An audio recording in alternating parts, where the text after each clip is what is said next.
Tahukah kalian, BPS menyebutkan kereta api masih menjadi pilihan utama moda transportasi bagi masyarakat. Jumlah pengguna kereta api mencapai 30,9 juta orang selama Januari 2017. Angka ini tertinggi jika dibandingkan dengan moda transportasi lainnya. Di sisi lain, jumlah penumpang angkutan udara pada Januari 2017 menurun menjadi 8,6 juta orang jika dibandingkan dengan Desember 2016.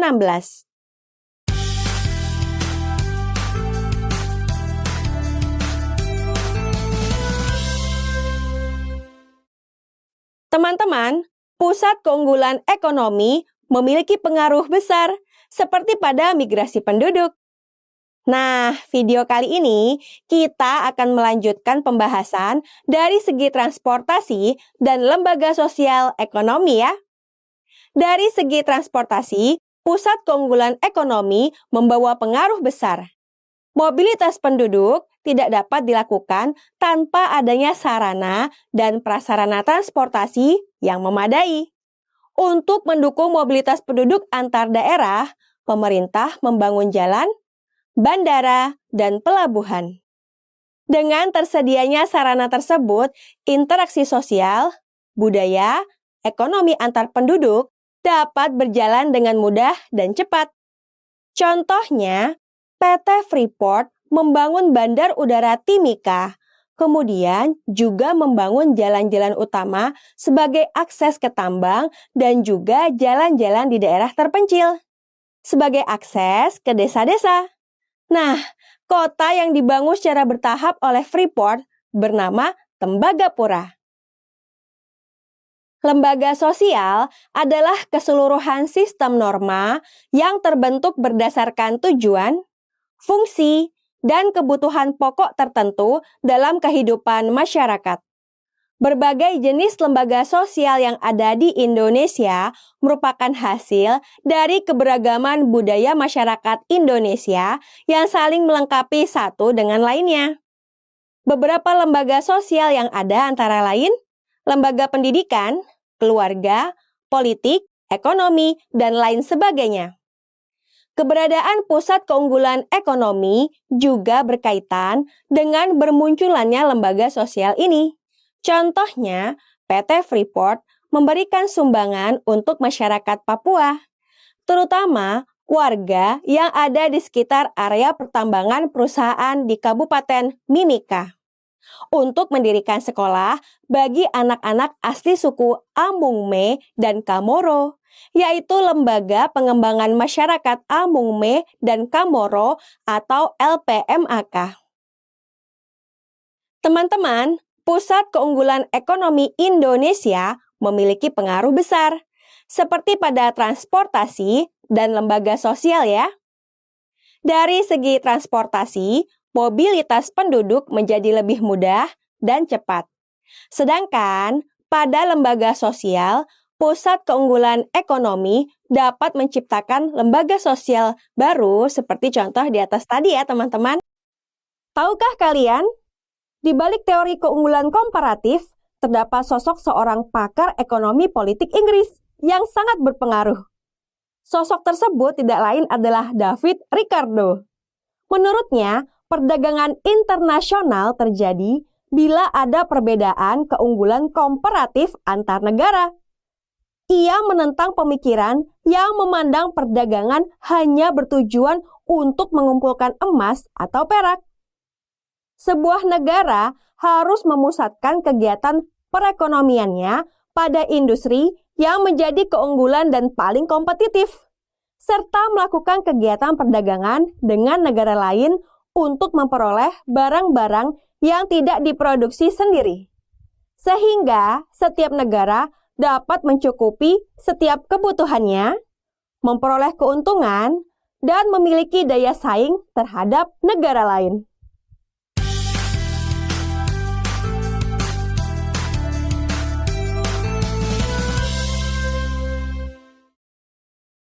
Hai teman-teman, kakak mau tanya nih, kalian masih pada ingat nggak ya teori keunggulan mutlak atau absolute advantage yang dikemukakan oleh Adam Smith. Jadi, keunggulan mutlak terjadi ketika suatu negara mampu menghasilkan barang dan jasa yang lebih banyak daripada negara lain. Contohnya Indonesia dan Tiongkok. Indonesia memiliki keunggulan mutlak pada komoditas kelapa sawit, dan Tiongkok memiliki keunggulan mutlak pada produk elektronik. Sehingga Indonesia dapat memperoleh keuntungan mutlak ketika mengekspor kelapa sawit, dan Tiongkok memperoleh keunggulan mutlak ketika mengekspor produk elektronik. Sehingga kedua negara tersebut dapat melakukan perdagangan internasional karena masing-masing negara memiliki keunggulan.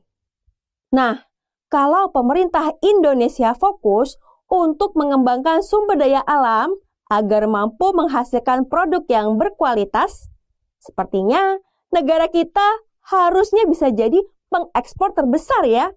Dengan begitu, perdagangan internasional bisa terus menguntungkan negara kita ini. Meski salah satu negara memiliki semua keunggulan, perdagangan internasional tetap bisa dilakukan kok.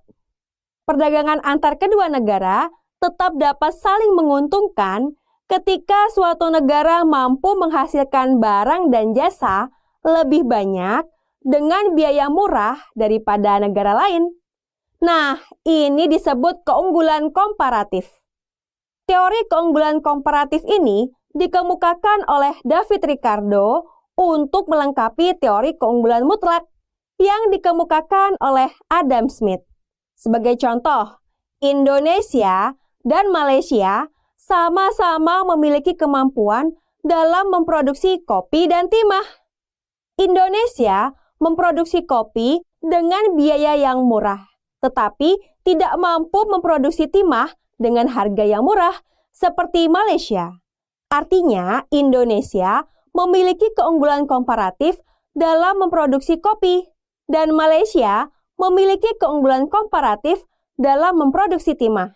Sehingga, kedua negara tersebut dapat memperoleh keuntungan jika melakukan spesialisasi produksi barang atau jasa yang memiliki produktivitas dan efisiensi yang tinggi. Berdasarkan keunggulan komparatif dan keunggulan mutlak, Indonesia memiliki keunggulan dengan melimpahnya kekayaan alam. Keikutsertaan Indonesia dalam perdagangan internasional dapat memberikan manfaat bagi pertumbuhan perekonomian Indonesia.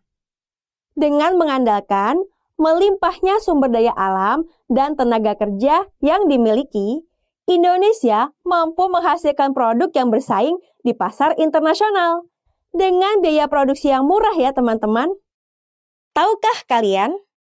Ternyata persentase penduduk yang buta huruf di Indonesia terus mengalami penurunan sepanjang tahun 2003 hingga 2017.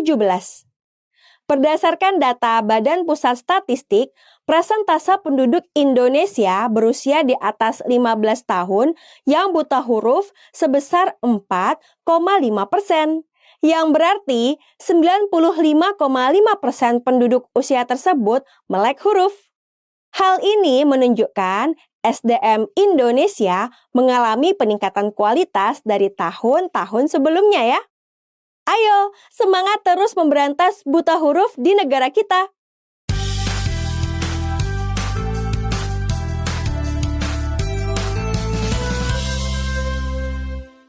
Teman-teman, sebelumnya kita telah membahas pengaruh pusat keunggulan ekonomi pada migrasi penduduk, transportasi, dan lembaga sosial. Sekarang, kita lanjutkan pembahasannya dari segi pendidikan dan pekerjaan yuk. Pendidikan merupakan bagian terpenting dari pembangunan nasional, karena pendidikan dapat menghasilkan sumber daya manusia yang kreatif, inovatif, dan mampu bersaing di tingkat internasional. Keunggulan pusat-pusat ekonomi membutuhkan tenaga-tenaga ahli dan terampil. Contohnya, pada tahun 2003, PT Freeport membangun Institut Pertambangan Nemangkawi atau IPN untuk memberikan kesempatan bagi anak-anak masyarakat adat untuk mengembangkan pengetahuan, keterampilan, dan sikap maupun perilaku yang profesional di bidang operasi pertambangan dan penunjangnya. Tujuannya agar mereka bisa mendapatkan akses pekerjaan. Bertumbuhnya pusat-pusat keunggulan ekonomi akan meningkatkan produksi barang dan jasa. Kenaikan jumlah produksi mengakibatkan bertambahnya kebutuhan tenaga kerja, sehingga akan memperluas lapangan kerja. Contohnya kebijakan PT Freeport memberikan kesempatan bekerja bagi masyarakat Indonesia. Pada tahun 2012, PT Freeport telah mempekerjakan lebih dari 11.700 karyawan langsung dan lebih dari 12.400 karyawan kontraktor. Bahkan, sebanyak 2.422 lulusan IPN menjadi bagian dari karyawan Freeport Indonesia. Jumlah karyawan Freeport ditambah perusahaan mitra dan kontraktor adalah 98% Indonesia dan 2% asing. Selain itu, kebijakan Freeport Indonesia adalah untuk terus mempekerjakan lebih banyak pegawai yang berasal dari Papua. Wah, teman-teman, kita telah membahas pengaruh pusat keunggulan ekonomi Indonesia pada migrasi penduduk, transportasi, lembaga sosial, pendidikan, dan pekerjaan ya. Pusat keunggulan ekonomi berdampak dengan tujuan utama meningkatkan perekonomian negara kita. Selain itu, masyarakat menjadi terbantu baik dari segi fasilitas transportasi, terbentuknya lembaga sosial yang kondusif dan mendukung kemajuan masyarakat, hingga perbaikan pendidikan dan terbukanya lapangan pekerjaan baru. Walaupun pusat keunggulan ekonomi juga mempengaruhi beberapa orang untuk melakukan migrasi dan meninggalkan daerah asalnya demi mendapatkan penghidupan yang lebih baik. Oke, sampai di sini dulu perjumpaan kita. Tetap semangat and see you on next video.